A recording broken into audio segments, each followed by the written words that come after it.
mantie gi dawa mane puonjowa kaka nyithindo manyiri onego bed, kaka nyithindo manyiri onego rit dendgi.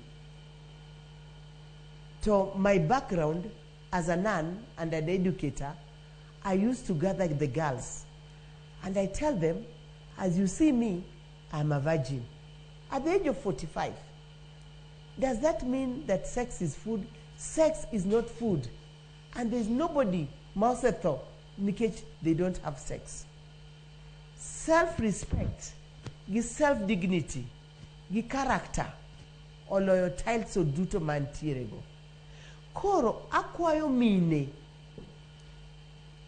whether you are in the political area, whether you are in the education area, whether you are in nursing, whether you are like my sister Sharon in the media, can we create time to talk with the girl child?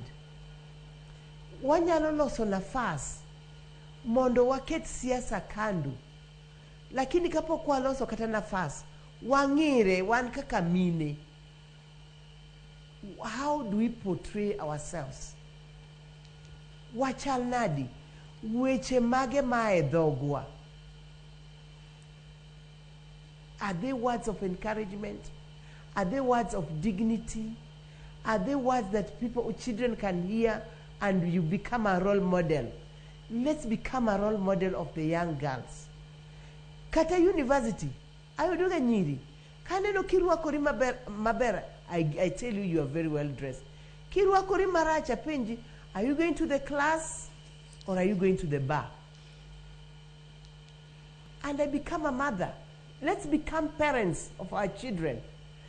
Nikech Kanya Theo say you don't age. All of us women are being blamed.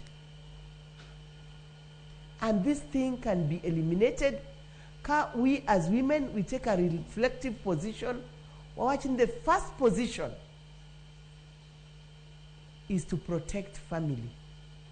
The best success, mar mama, and success a family.